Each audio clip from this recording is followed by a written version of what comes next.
మరి నవగ్రహాల దేవాలయాలు ఉంటాయి, అక్కడ ధ్వజస్తంభం ఎందుకు ఉండదండి?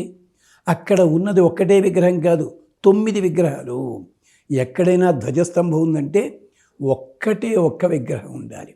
అనగానే మీరు అడగచ్చు, మేము తిరుపతి వెళ్ళామండి, అక్కడ వెంకటేశ్వర ధ్వజస్తంభం ఒకటే అన్నారు కదా, మరి ఈ పక్కని నరసింహస్వామి ఉన్నాడు, ఆ పక్కన ఇంకోళ్ళు ఉన్నారు. బాబు, వీటిగా గాథ ఏమిటో పురాణ గాథల్లో ఉంది, చూసుకోండి ఒక్కసారి. మిగిలినవన్నీ కూడా ఉప ఆలయములు, అంటే ఆ రూపానికి సంబంధించిన ఇతర ఆలయములన్నీ ఉంటాయి. అది తప్పు కాదు. కానీ ప్రధానంగా ఉండే దైవం ఎవరో, మూల విరాట్ ఎవరో, ఆ మహానుభావుడు ధ్వజము.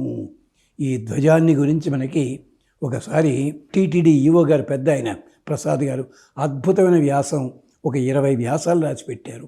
ధ్వజస్తంభం నిర్మాణం ఎంత కష్టము, ఎలా జరిగింది ఏమిటన్నది. అది ధ్వజస్తంభం ప్రతీక.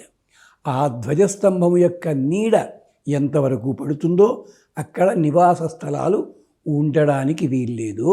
అదంతా పరమాత్మకి సంబంధించిన వాతావరణము. అందుకనే పూర్వకాలం దేవాలయం కడితే 4 రోడ్ల మధ్యని ఓ దేవాలయం కట్టేవారు కాదు, ఖాళీ స్థలం వదిలిపెట్టి అప్పుడు ధ్వజస్తంభం పెట్టి ఇవన్నీ చేస్తారు.